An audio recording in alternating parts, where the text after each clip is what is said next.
За өглөөний мэнд бид нэр өчтөр хаа нэрээ зогссон блээ. За тэр газраас үргэлжлүүлээд явцгаая. 20 дугаар хуудсан дээр.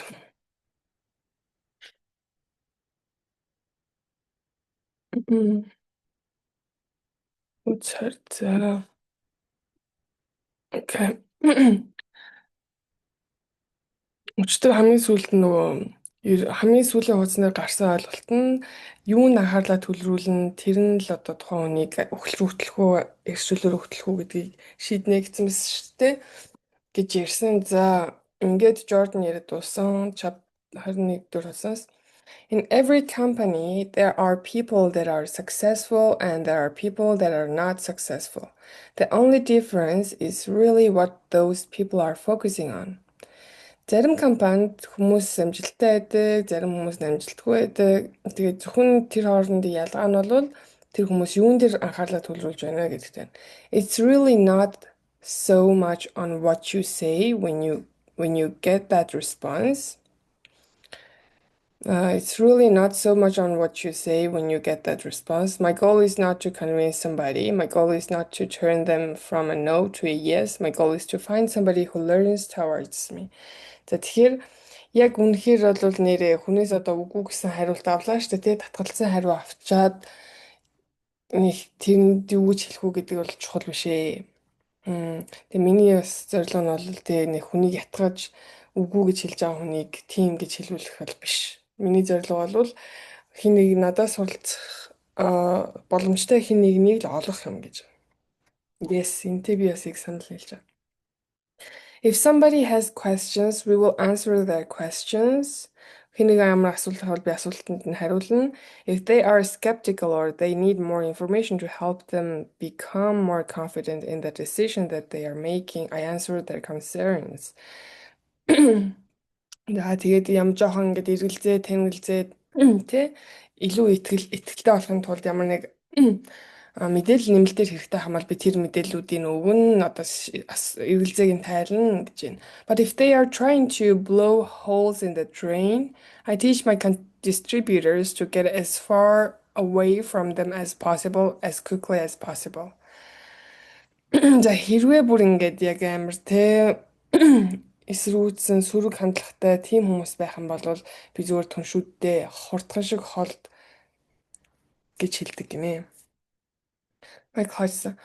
Jordan, knowing you are an avid reader, one of my favorite books by James Allen, As a Man Thinketh, tells us that when we conquer doubt and fear, we conquer failure. What are the biggest things you do to help you conquer doubt and fear? За чи ингээд ном уншдаг хүн энэ As a Man Thinketh гэдэг номыг уншижсэн баха.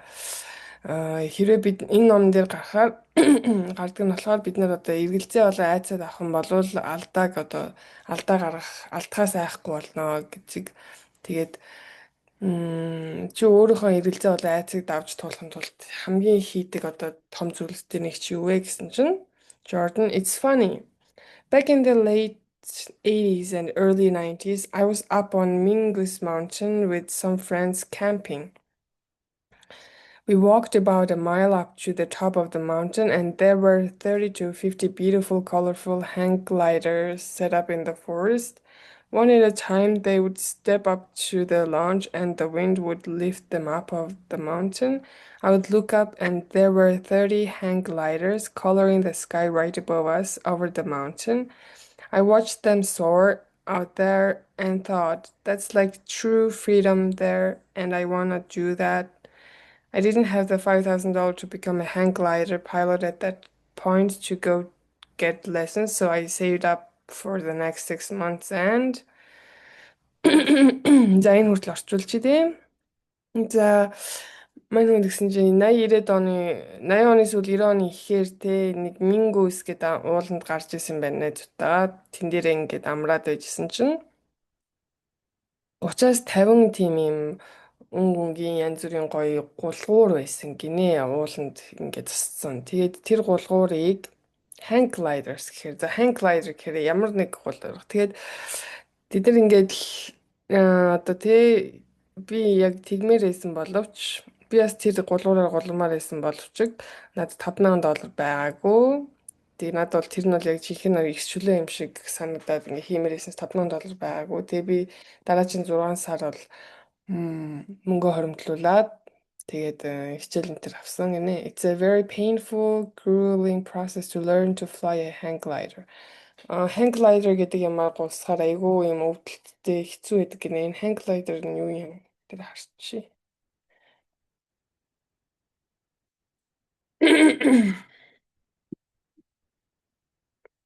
Hang gliding is an air sport or recreational activity. Энэ юм биш үү?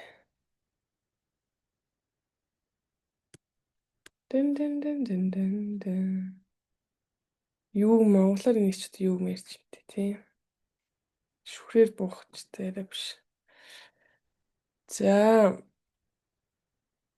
if you don't do it tandem, you learn from the ground up.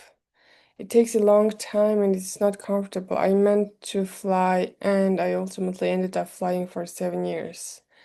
Ох, тэгээ энийг сурахад аюу хэцээд гэж шүү. Тэгээд аюу өвдөлттэй энэ төр тий. Тэгээд 7 жил ниссэн гинэ нүгээрээ. One lesson it taught me is if you step off the mountain with any amount of doubt or hesitation, you will crash and die literally.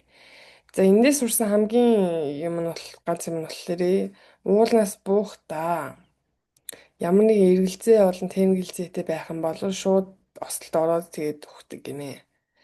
The moment you decide to launch, you have to launch with conviction. Тэгэхээр ингээд яг нисэх үедээ маш шийдсэн байх хэрэгтэй гэж байна. За Майкл Хажсон.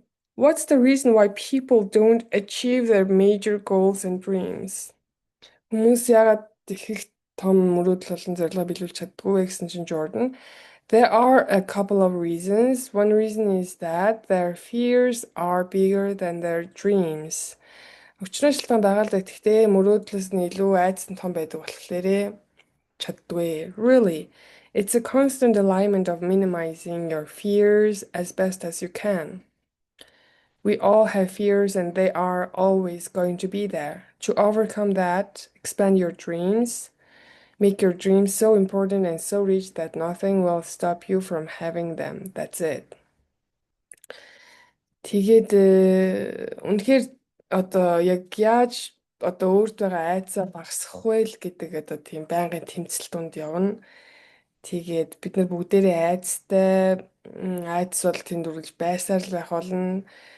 Энийг даван туулахын тулд одоо хийж болох зүйл нь мөрөөдлөө томсгох гинэ. Тэгээ make your dreams so important.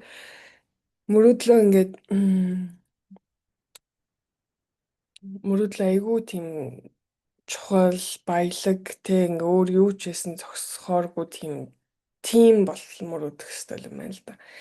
Another is belief to a level of knowing. За нөгөө нэг шалтгаан амжилтанд хүмүүс амжилтанд хүрэх шалтгаан нь мэдлэгийн одоо хэмжээ гэж аахгүй юу? When one's belief in his company or his profession or in himself is waning, there is no way he or she will ever make it. Тэгээд хин нэгэн өөрхөн компани болон одоо тухайн салбартаа ингээд жоохон юм тэтгэлгүй байгаад ах юм бол амжилт гарахгүй. Think about this. Back in the early 1900s, say 1903, if you asked 1,000 people whether it's possible to fly, two may have said it was possible and they would have been considered crazy, probably be thrown in the asylum. The other 998 would have said, no, it's not possible to fly. That's ridiculous. It's stupid. You can't fly. Тийм байна тий. 1900 оны ихээр болвол одоо жишээ нь 1903 онд хэрэг 1000 хүн суулгаад бид нар нис чадах уу гэд асуусан бол 998 нь үгүй гэж хариулаад 2 нь тийм гэж хариулаад тэгээ тэр 2 нь алуулах байсан баха гэдэг чинь тий. Put yourself in a world where no one has ever gotten on an airplane, no one has ever done it. These two guys, Arviola and Wilbur Wright, with no evidence, decided it was possible, and they didn't believe it was possible. They knew it was possible, They knew it was possible so much they risked worldwide ridicule and they risked death. If you have ever seen the films, you know that they risked their lives every time they got into one of their little crafts. Тэгэхээр өөрийгөө хин нэгэн хизээч одоо нисч байгаагүй тийм одоо ертөнцид өөрийгөө тавь гинэ. Хин ч өмнө тэрийг хийж байгаагүй. Тэгтэл энэ Orville Wilbur гэдэг хоёр залуу өмнө хийжсэн гэсэн ямар ч одоо баталгаа нотолгоогүй гэр энэ нисэх нь боломжтой гэж үзсэн байна. Зүгээр боломжтой гэж итгээжгүй бүр үнэхээр боломжтой гэд мэдчихсэн гинэ. Тэг бүр яг боломжтой гэж мэдчихсэн болохоор ингээм үргэлж одоо ингээд эсэх болгондоо өөртөө амьдралыг одоо ингээд дэнжин тавьдаг байсан байна. Well, today, if you asked 1,000 people, is it possible to fly? Most of them would say, yeah. If there were two people who said it wasn't possible, they would be considered crazy. Тэгтэл одоо бол ингээд мянган хүнээс нисгэд боломжтой юу гэдээ асуух юм бол хоёр нь л боломжгүй гэж хариулаад бусад 998 боломжтой гэж хариулнаа. We don't think anything of it when we step onto a plane. Бид нар одоо ингээ онгоцон суухдаа юу ч бодоход болцсон те. Because of these two guys and their dream, we have the opportunity to be anywhere in a matter of hours and we don't even question it. Тэгэхээр ингээд бид нэр одоо те энэ хоёр залуугийн ачаар, энэ хоёр залуугийн мөрөөдлийн ачаар хүссэн газар руугаа хэдхэн цагийн дотор очдог болсон. Let's talk about making money for a minute. За мөнгө олох талаар жоохон ярив. In the United States, there has been over 8 million people that make over $100,000 a month. Америкт одоо чинь сардаа $100,000 дээш орлоготой 8 сая хүн байна. Yet, if you ask 1,000 people today whether it's possible to make $100,000 a month, the majority of them, somewhere around 900 plus, will tell you it's not possible to make $100,000 a month. This in a society where 8 million people have already done it. Тэгтэл мөнгө олох талаар яриа тэ. Тэгтэл Америкт одоо 100 сардаа $100,000 дээш орлого олдог 8 сая хүн байна гэсэн. Тэгтэл өнөөдөр мянган хүнээс одоо та сардаа $100,000 олох боломжтой юу гэдээ асуувал ихэнх нь магадгүй 900 үгүй гэж хариулна. Тэгтэл аль хэдийн 8 сая хүн хийцэн нийгэмд тэд нар амьдарч байгаа.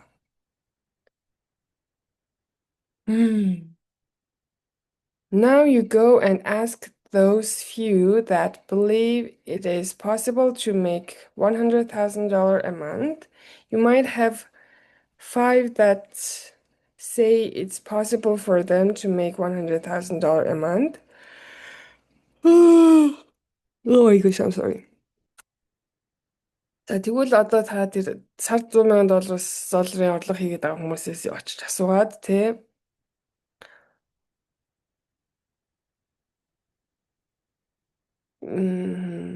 асуух юм бол асуух хэрэгтэй. Тэгээд за 5 тэгээд as those few that believe тэгээд $100,000 олох боломжтой гэж байгаа нэг цөөхөн дүүгэн дээр очоод асуух юм бол магадгүй 5 нь л тий боломжтой гэж хариулах байх. 5 шүү. The reason шалтгаан нь unless you believe it's possible, you're not willing to risk anything and you are not willing to do the work. Шалтгаан нь ингээд боломжтой гэж итгээгүй л болвол ямар ч ямиг эрсдэл гаргаж хийхэд бэлэн биш байна. Ямар ч ажил хийхэд бэлэн биш байна. Like Orville and Wilbur, the reason they got the plane to work is because they didn't think it was possible, they knew it was possible. Онгоц хийсэн хоёр залуу болвол тэг онгоц нисч болно, онгоцоор нисч болно гэдгийг зүгээр боломжтой гэж бодоогүй тэднийг боломжтой гэж мэдчихсэн гэж аахгүй юу. At some point when I was fairly young in my 20s, I knew that it was possible for me to do it, and so I kept going until I was able to manifest the result that I was looking for. Because I knew it was possible, I never lost sight of the belief. I never lost sight of the dream. I knew what I wanted. I was really clear on what I wanted. I wanted a lifestyle that was not controlled by having to get up every day and go to a job. Тэгэд би нэг 20 эдтэй залуухан байхдаа өөрийнхөө өөртөө одоо сарын 100,000 долларын орлоготой олно гэдэг нь боломжтой гэж итгэж одоо мэдчихсэн. Тэгээд би яг ингээд бодит тэр үр дүнгээ гартал одоо явсан. Аа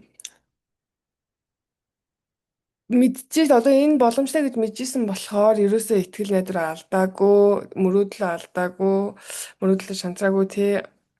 Би яг ингээ юу хийж ийснэ мэдчихсэн. Юу хийж ийснэ маш тодорхой мэдчихсэн. Би зүгээр л юм өглөө болгон босоод ажилдаа явдаг тийм амьдралын хэм маягаар тийм юмар ингээ өдөрдүүлсэн амьдралын хэм маягтай болмооргүй байсан. Баярлалаа. If you had to start your adult life all over again, what would you do, what would you not do again? За ингээд adult life-араа дахиад одоо yeah, oh my gosh, I'm sorry, I'm sorry.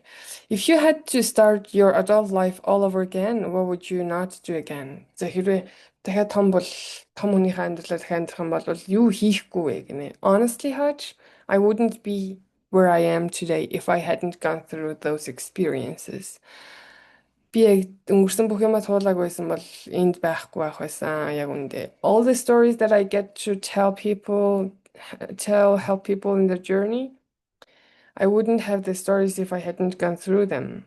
Honestly, I wouldn't do it differently. I really wouldn't. For every challenge that I have, there is a story and a lesson there that I can pass on to someone else to help make it a little easier for them. Өдөрл туулж ирсэн бүхэл юмаа л одоо авч үлдмээр яг хэвээр нь яг л тиймэр л хийх байсан, өөрөөр хийхгүй байсан. Тэгээгүй бол одоо миний энэ сурсан мэдсэн бүх зүйл бусд хүмүүс тусалж байгаа энэ бүх юм маань байхгүй л болно шүү дээ гэж байна. How have mobile and or social networks affected your business? За, утас олон нийгмийн сүлжээ танд хэрхэн нөлөөлсөн бэ бизнест нь гэсэн чинь. They represent opportunities as well as challenges. An opportunity is that I can work anywhere. A network marketer today can work from literally anywhere in the world. Юу боломж олон одоо чаленжуудыг аль алиныг нь одоо илэрхийлж дээ энэ утас болон сошиал нийгмийн сүлжээ гэдэг зүйл бол боломж нь бол би хаанаас ажиллаж болох юм тий network marketer бол одоо үнэхээр хаанаас ажиллаж болно дэлхийн хаанаас ажиллаж болно гэж. I have friends that will travel to Singapore or to Thailand or to Berlin and they bring their laptop and pretty much anywhere in the world. Today you can get Wi-Fi. I even had a guy that met his wife in the jungles down in South America, and while he was down there, he was building the business with us. I didn't know they had Wi-Fi in the jungles, but in some of these little villages they do. Тийм. Ер нь бол их чөлөө, тий хаандлын ханаас ажиллаж болох их чөлөө. Энэ бол гайхалтай. Тэгээд бүр Өмнөд Америкт явж исэн чинь нэг багийнх нь хамт бизнес хийж барьж исэн хүн одоо их нэртэйгээ хүртэл танилцсан гинэ. Тэгээд тэр бүр Өмнөд Америкийн ай модонд одоо Wi-Fi байсан юм байна. So you can be anywhere and work your business. Тэгэхээр ер нь бол та хаанч байж болно, тэгээд ажиллаж болно. That's a big thing. You're completely connected. I remember listening to an audio tape one time that said a payphone is your office. I remember feeling the freedom knowing there are payphones all over the place that I can jump on any payphone and that was my office before the cell phones were around. I thought that was pretty cool. It's really fun to be able to be on the beach or go up to the mountains and do a little work when there, and sometimes you can even write it up as a business expense. That's a huge positive. As far as social media, I heard Gary Vaynerchuk speak. За ингэж юм. Ерөнхийдөө бол тэ өмнө гар утснаас өмнө болохоор нөгөө юм бүхээгтэй утаснууд бол ингээд таны офис гэж ярьдаг байсан хүмүүс те бүхээгтэй утас руу ороод шууд ингээд ажиллаа хийж болно гэж боддог гэсэн гэж шүү. Нэрэл тийм байх та. Тэгээ яг энэ нийгмийн сүлжээний хувьд бол те Gary V гэж мундаг хүн байгаа. Gary V-гийн одоо юм ярихыг сонссон гинэ. Тэгсэн чинь Gary V юу гэсэн хэрэг he wrote a book called Jab, jab, jab, right hook. He said social media is like crack. Facebook specifically is like crack, and it really is for adults. It sucks people in and they get hooked and they spend hours a day on it, and it's very distracting. Although it does allow you to connect with people and you do know what's going on, I believe you have to take it offline if you want your business to grow. You might connect with someone online, but ultimately you have got to get on the phone with them or meet with them. I see people that spend hours and hours online and they have no productivity. Тэг Gary V ийм jab тэгээд яг зөв одоо хүмүүсийг татах гэсэн утгатай ном бичсэн мэн л да. Тэгээд ер нь бол Facebook гэдэрт бол томчууд хэрхэн донтсон байгаа талаар ярьсан байна тий. Тэгээд яг уу хүмүүстэй холбогдуулаад ингээ юу болоод байгааг мэдмээр одоо нийгэмд юу болж байгаа талаар ойлголт өгж байгаа юм шиг санагдаж байгаа боловч яг үнэхээр бизнес хийх юм болвол та тэр бизнесээ нөгөө хүнтэйгээ офлайн буюу одоо яг бодитоор уулзах эсвэл ядаж уцаар ярих байдлаар хийх хэрэгтэй гинэ.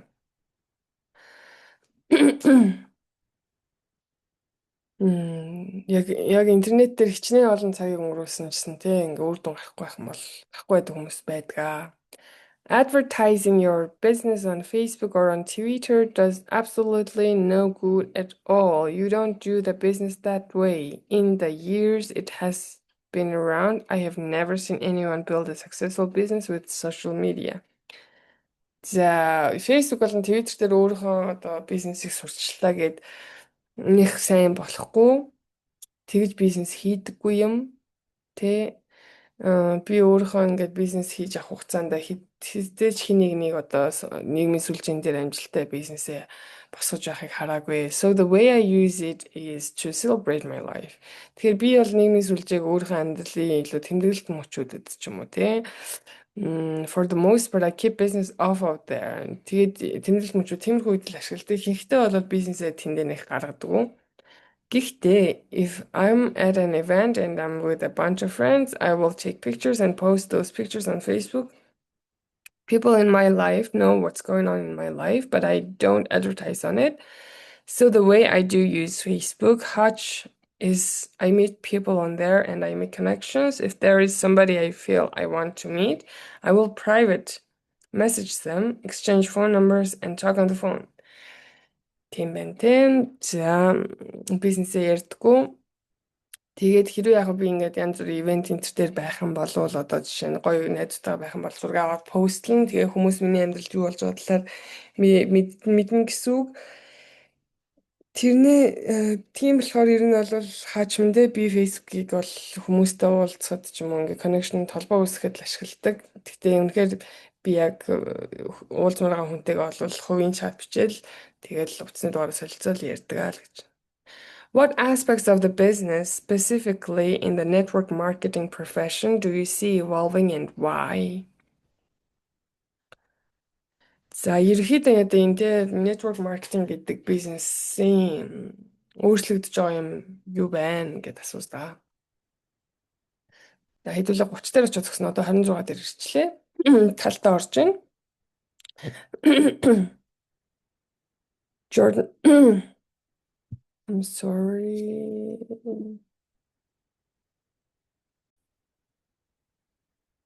Jordan, network marketing is in transition right now because we didn't have internet marketers in the past. We didn't have the technology. We didn't have the ability to cross-pollinate the way we do today. We have to become better as a company, as an individual networker. You need to become better more so now than ever before because everybody out there is exposed to everyone else. In the past, you could pretty much put your arms around your group and protect them from negative influences. За, энэ network marketing гэдэг юм бол яг юм шилжилтийн үе дээр байна. Яагаад гэх юм бол одоо өмнө нь бид нэр юм интернетээр дамжуулж маркетинг хийдэг хүмүүстэй байгаагүй. Технологи байгаагүй те. Өнөөдөр шиг ингэж хэл хязгааргүй хүмүүс рүү холбогдож чаддаг байгаагүй. Тэгэхээр бид нэр компанийн хувьд ч юм уу одоо ингээд би даасан networker-ийн хувьд те илүү одоо ингээд илүү сайн болох хэрэгтэй. Одоо яа гэх юм бол ер нь хүн болгон л одоо хиний нэг одоо харж чадхаар болсон гинэ. Тэгээд өнгөрсөнд бол одоо та багийнхныхаа одоо мөрөөр нь тэрвэрэд ингээд багийнхныгаа хамгаалж болдог байлаа муу ямар нэг юм нөлөөнөөс те тэгсэн чи хаач right. But you can't do that today. Тэгтээ өнөөдрийн нөхцөл байдалд бол тийм хийж чадхаа байсан. Okay. A thread starts on Facebook, and if there is something going on with your company, everyone in the world knows about it. People that operate with integrity will tend to do better, and people that operate out of integrity will have that splattered all over social media. Тэгэхээр ер нь бол фейс дээр ямар нэг яриа эхэллээ л гэж бодоход таны компани талаар те юм бодоход хүн болгоно мэддэг болцсон тийм ертөнцид бид нэр амьдарч байгаа. Бизнесээ шудраг ёс зүйтэй хийж байгаа хүмүүс бол ер нь тэгээд асуудалгүй явна. Гэхдээ шудраг ёс зүйгүй хийж байгаа хүмүүс бол ингээд яг нийгмийн сүлжээгээр тарнаа л гэдэг чинь. It affects their business and their growth. Today, if there is a lawsuit, everyone knows about it, and that affects your growth. За тэг өнөөдрийн нөхцөл байдалд бол тийм ингээд хууль байгаа. Тэгээд if a big leader has left the company, that's all over Facebook, and that affects your growth. Танай компани ч ямар нэг том захирлан л одоо орхилоо гэхэд Facebook дээр тэр нь постлогдол хүн болгон мэдээл тэгэнгүүт танай компани хувьцаанд чинь нөлөөлөл өсөлтөнд нөлөөлнө гинэ. The problem is nobody knows the long-term impact of it on our profession and how to deal with it. How do we handle a negative distributor that leaves and starts posting stuff all over Facebook and sucking everybody into the conversation? It's a conversation that's in the boardrooms of all the network marketing companies every day. Тэгэхээр ерөөхдөө бид нэр яг энэ network marketing гэдэгт одоо нийгмийн сүлжээг нэгдүгээр хэрхэн одоо урт хугацааных нь нөгөө нэг нөлөөг одоо мэдхгүй байгаа. Тэгээд хэрхэн нэнтэй одоо дийл хийхээ мэдхгүй байгаа. Тэгэхээр магадгүй одоо энэ зарим нэг юм сөрөг одоо түншүүд орхингууд тухайн компанид ажиллаж байгаа орхиж явангуутлаа муу юм яриад ингээ янз бүрийн постлоод хүмүүстийн доор комент хийдэг ч юм. Тэгэх юм бол яах вэ гэдэг одоо энэ санаа зовнил болвол бүх одоо энэ network marketing-ийн компаниудын одоо тузын зөвлөлийн яриа болж байгаа өдөр болгон энэ талаар ярьж байна гэж.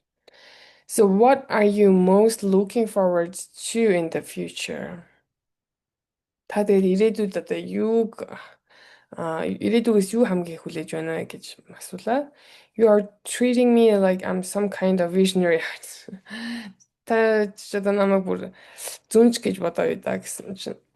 You are Jordan. За тэгээд Jordan шүү дээ. Jordan магадгүй ингээл зүнж шиг юм таадгаар алдартай юм билүү те. Тэгсэн Jordan I don't know about that. I do my business every day. I sponsor distributors and help them get started. I don't know if I can see the future. Honestly, I want to be real upfront.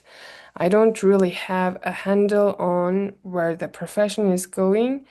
Here's the thing. The lines are blurring between internet marketing and network marketing. Technology is becoming more and more important in communication, in connecting, and in relationships.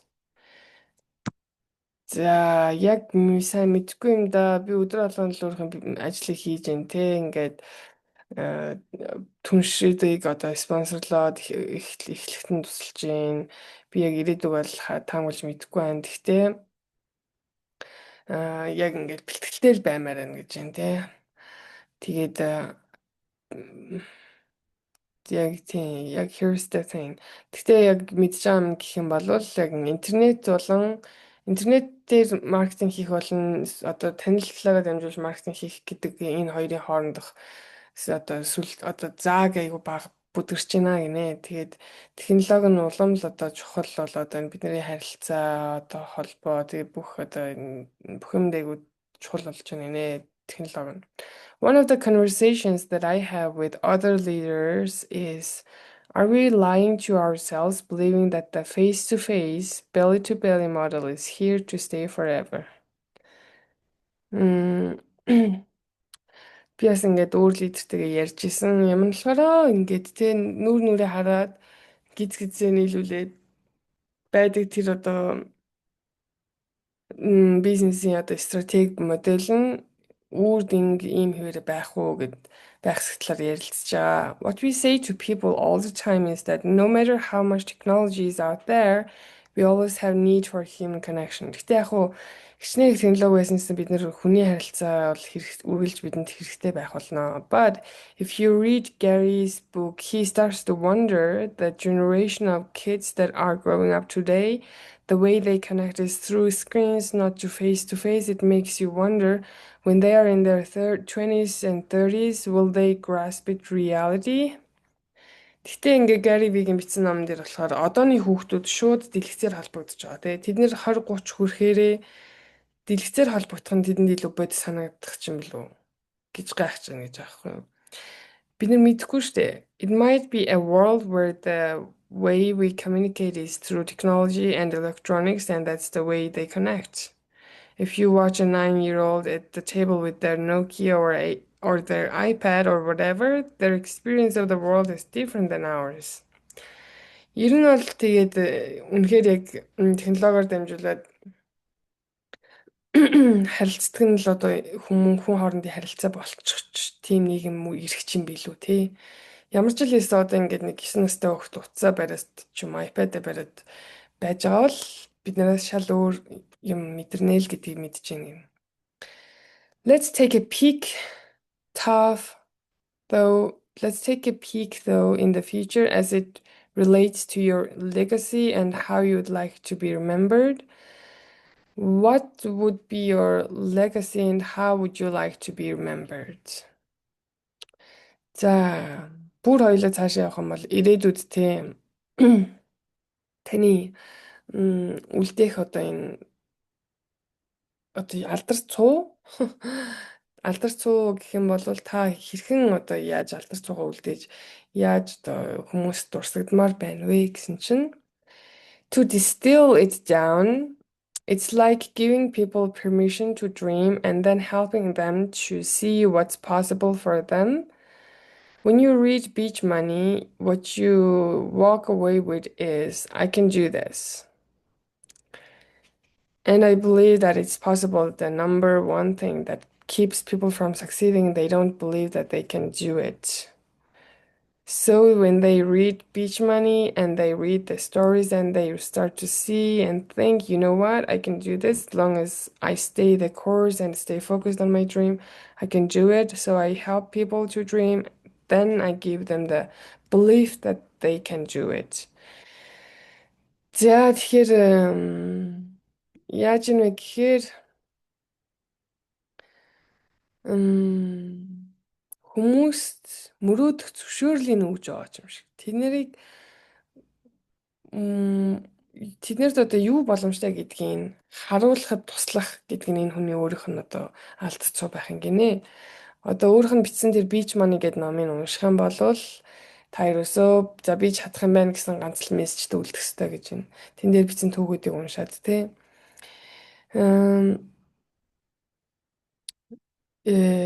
Яг би чадах юм байна л гэж яг ингээд ер нь бол яг тийм одоо хүмүүст ингээд мөрөөдөх боломжийг нь олгодог л мөрөөдөхөд тэг мөрөөдлөө биелүүлж чадна гэдгийг итгэлийг нь олгох нь л энэ хүний одоо хамгийн том алдар цуу хийх юм. Нэрнгээ сууд ингээд мөрөөдөл энэ бол нэр сүлээд үнэхээр толгоноос гарахгүй байгаа. Хэр том мөрөөдөл, хэр жижиг мөрөөдөл, эсвэл зөвхөн мөрөөдөл, ер нь олон төрлийн мөрөөддөггүй байсан, мөрөөдөж амьдрахаас илүү бодит амьдралын асуудлууд тэгэл нэг 20 хэдэн жилийн зорилготой л хөтлөгдөж олон жил өдий 20 хэдэн жил явж тээ гэж бодоод. Тэгсэн яг мөрөөдсөн үе байсан. Гэтэ нэг тэрийг биелүүлэх хэдэн алхам нь бүтлгүүчэнгүүд шууд буугаад өгсөн юм уу хаашаа. Тэгээд ер нь бол айгүй амбицтай мөрөөдөлтэй байсан гэсэн үг байсан бэлээ. Одоо бол шал өөр болсон бэлээ. Тэгэхээр ингээд яг хүний амьдрал магадгүй мөчлөг гэж байдаг хөө. What would you advise for a brand new person getting started? За ингээд шив шинээр эхэлж байгаа хүнд юу ямар зөвлөгөө өгөх байсан бэ гэсэн чинь if they have never had success in the business, then I highly recommend either reading or listening to MP3s from people that have done it every day, then work towards getting around people that are successful in the business. In the beginning, that might mean listening in on conference calls or sitting in the crowd or at an event. За яг эхэлж байгаа хүн хизээч өмнө энэ бизнест тэ амжилт гаргаж байгаагүй хүн болвол яг энийг хийсэн хүмүүсээ талд хүмүүсийн яриаг сайн сонс тийм хүмүүстэй сайн уулз тэгээд эхлэхдээ тэр нэг бэлтгэл мэлтгэл одоо сургууль семинарт нь сайн яваал гэж байна. One of the things that I did early on was sitting in the front row when I went to events. Би бол анх эхлэхдээ яг ингээд яг сургууль семинарт явах юм бол хамгийн ихний нүүрэнд суудаг байсан. Би бас та бүгдийг тэгээсэй гэж хүсэж байна. If you have got guests there, which I recommend you do, bring those guests over to the speaker and treat the speaker as if they are your long lost friend and introduce your guests to the speaker. За тэгээд хэрвээ өөр бас зочид өртсөн байх юм бол зочдоо ингээд энэ ярьж байгаа яриа хийж байгаа хүнтэй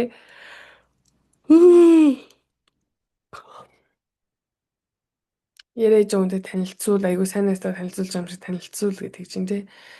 Тэгэх юм бол the speaker and the leaders get to know you, you get to know the leaders. Тэгэх юм бол тэр яриа хийж байгаа хүн чинь лидер чинь шаныг мэдээд авна. Тэгээд илүү ингээд одоо тухайн компанитай холбоотой болох юм байна тий. Then your people feel inspired because they got a chance to meet somebody who's actually making things happen. I teach people to plug into the focus, the knowledge, the information, and the people. The closer you can get to the fire, the more likely you will make it in the business. Тэгээд ерөөхдөө бол тэр өөрөөсөө таны авчирсан зоччин гэсэн өөрөөс нь илүү мундаг одоо энийг хийцэн байгаа хүмүүстэй уулзаад ингээд уран зэрэг авна гинэ. Тэгээд ер нь гал руу ойртож ижил яг амжилтыг бий болгошгүй л гэдэг чинь. Гэсэн чинь Майкл Хатсон, you are a helicopter pilot, a hang glider. Not everybody is okay out taking helicopter lessons to develop mental toughness. What do you do to help your leaders or your associates to develop that? За Майкл Хатсон, за та ингэж тий онгоц жолоодог түрний тэр нэг нисдэг жижиг онгоц цаас онгоц маягийн тэрнгээр ингээ гулгадаг хүн болгон тэгэж ийм оюун санаагаа хөгжүүлэхийн тулд одоо ийм экстрим спортууд хийж чадахгүй. Тэгэхээр та өөрийнхөө лидерүүд ч юм уу эсвэл одоо түншүүдтэй ийм оюуны дасгал оюунаа хөгжүүлэх хатуу чанга байлгах тал дээр ямар зөвлөгөө өгдөг вэ гэсэн чинь it's funny because there are people out there that their motive or their quest is to teach their leaders to develop mental toughness, and their results are no better in terms of the growth of their organization and how many people actually succeed. Яг хүмүүс ингээл амар оюун санааны хөвд учрахыг болох гол хүмүүстэй тийм заан маань гэж ярьдаг. Тэгтэл яг үүндээ тийм заалаа гээд амар компани өсөөд идэг юм байхгүй. Тэг хичнээн хүн ч бас амжилтанд хүрдэг юм байгаа тий гэдэг нэг үнэтэй гинэ. When people are ready, they seek, they get the mindset, the information and the knowledge that they need to survive this business. So honestly, I don't teach my reps mental toughness. Maybe I should, I don't know. I don't teach it. I really kind of seek out the people that are ready. That hasn't been a focus of mine, teaching mental toughness. Тэгэхээр би бол хувьдаа бол яг уу ер нь л энэ оюун санааны хувьд хүчрэг байх гэдэг юмыг бол хүмүүст заахыг боддоггүй. Би зүгээр л магадгүй би заах хэрэгтэй л ахaltaа би сайн мэдэхгүй байна. Би зүгээр л энийг заадаггүй. Би бол үнэхээр яг ингээд бэлэн болцсон байгаа тий ингээд яг асуудал гаргалгааг хайж байгаа тий яг тэр оюун санаа нь өөрөө бэлтгэгдсэн байгаа тэр мэдээлэл нь л хэрэгтэй байгаа мэдлэг нь л хэрэгтэй байгаа энэ бизнесийг хийхэд тийм л хүмүүсийг одоо би хайдаг. Тэгээ яг миний гол анхаарах зүйл бол хизээч яг ийм хүмүүстэй уулзч очих, ийм хүмүүсийг олж авах л байла. Хизээч одоо тийм оюун санааны хувьд өчрөг хүн болосоо гэдэг юм заах бол байгаагүй гэж. Let's talk about some business building strategies. My gosh, өнөөдөр өглөө ямар хэцүү өглөө байна. Хоёр дахь өглөө. Тийм. Michael Hutchison гэж let's talk about some business building strategies. За бизнесээ хэрхэн босгох талаар жоохон стратеги юмнууд ярья. What are the biggest time management mistakes made by those working at home? How do you organize and structure your day? One of the things I appreciated about getting on this call with you was you were very clear about scheduling, blocking, committing, and following through. Let's talk about that. What are some of the biggest mistakes that you have made, and what do you see others committing? За яг гэрээсээ ажиллаж байгаа хүмүүс цагийн менежмент дээр ямар алдаа гаргаад байна вэ? Та яаж цагаа одоо ингэж зохицуулдаг вэ? Яаж системтэй байлгадаг вэ? Би ингээд энэ ярилцлагыг тантай хийж байгаа нэг одоо том баярлж байгаа юм гэх юм бол та одоо яг одоо энэ төлөвлөх тэгээ ингээд түгжих тэгээ яг өөрийгөө зориулаад юм хийх гэдэг тал дээр бол айгүй сайн байсан. Тодорхой ярьж исэн. Тэгээд энэ тэр талаар ярьцгаая. Мгм. Тэгээд тэр талаар ярьцгаая. Jordan, I did something that is very difficult for most people, and I did it because I was serious about my success in the business. Би яг хүмүүс хийх хэрэггүй тийм айгүй хэцүү юм хийсэн гинэ.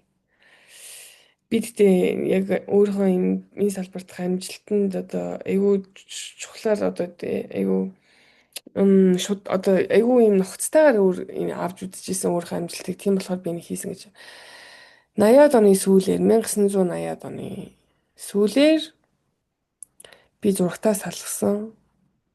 Тэгээд зурагтаа хөрөгч шкаф руугаа хийсэн. Тэгээд би ингээ 25 жилийн турш ямар ч зурагдахгүй гэртээ амьдарч байна. Би тэгээд өөрийгөө энэ 3-4 цаг одоо энэ зурагт үздэг тэр цагаасаа ингээд өөрийгөө тэр цагаа чөлөөлж чадсан, өөрийгөө чөлөөлж чадсан.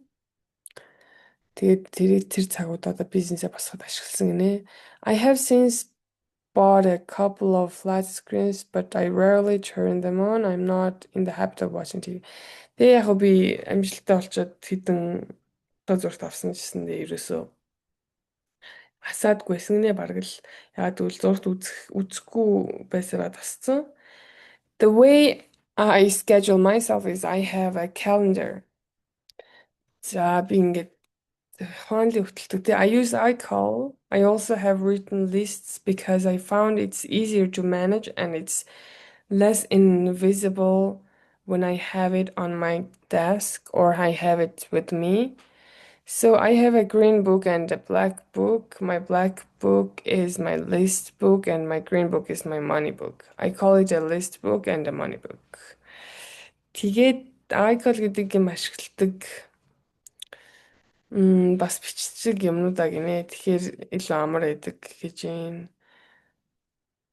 Ширээ мөрөн дээр ч юм уу эсвэл ингэж байж одоо өөртөө ингэж байж хаа тэнд бичсэн буулгацсан юм уу илүү өөрт нь амар байдаг л гэдэг гэж юм.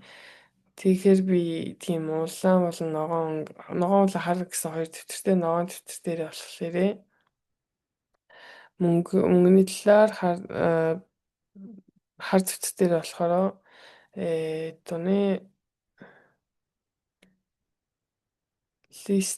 листүүд гаргасан байдаг нэ. The black book has every person that I meet. Хар дээр нь бол миний уулзсан бүх хүмүүс. If I get somebody's business card at a networking event or if somebody is parking my car and I strike up a conversation, I have him write his information. I put that in my list book and everyone goes there.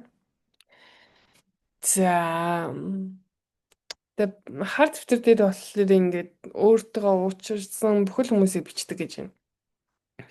ямар нэг ивент очоод бизнес нэрийн утсаа солилцсон ч юм уу. Эсвэл бүр өөрийнх нь машиныг нөгөө нэг ингээ парклж өгөөд туссан тийм хүмүүс тэгээд зүгээр яриа өрнүүлсэн тийм хүмүүсийнхаа нэрийг хүртэл бичиж авдаг гинэ. Тийм юм байна л да. Бичиж авах шаардлагатай юм шиг санагдаад байсан юм аа. Айгүй хүмүүстэй яриа өрнүүлдэг чинь тэгэл бай баялуулдаг шүү дээ. Тэгээд хүн болгон л ер нь бол ирдэг дээ гэж энэ тэр дэвтэртэй бичсэн хүмүүс. And then I use that I get their name, their phone, their number, couple of notes about about them, and email address, and I put that in there, and then I number every person on that stage. Then, as I show people the business, if they are interested but they don't sign up, if they are a qualified prospect, in other words, if they got some level of energy about the business, that's positive. I put them into the green books. That's my money book. That's the most valuable book I have. За одоо ингээд яриа өрнөс хүмүүсээ хүртэл бичиж авдаг гэсэн шүү дээ. Тэнгүүтээ бус тэр хүмүүсийн нэрийг ашиглаад аа утаас энэ тэмдэглэж авна. Тэгээд тэр нь жоохон тэр хүмүүсийн талаар өөрийнхөө талаар жоохон тэмдэглэж бичнэ. Тэгээ имэйл хаягийн бичиж авна. Тэнгүүтлээ. Тэгээд бизнес санал болгосон чинь татгалцах юм бол тэгээд тэрлиз тэ үнэхээр өөрсдөө тийм проспект байх юм бол одоо проспект буюу түн шахам бол сайн л дээ өөр хамыг тайлбарлаж өгчин тий. Тэгээ тэр хүмүүс одоо жоохон ч гэсэн сонирхол илэрхийлж байгаа хүмүүс байх юм бол тэр хүмүүсээ нөгөө ногоон дэвтэр дээрээ бичдэг гинэ мөнгөний дэвтэр дээрээ. Тэгээд мөнгөний дэвтэрт маань when I start making follow-up calls or sending things out, the likelihood that sometimes over time is going to become a distributor or a customer from that book is very high. Тэгээд when I start making a follow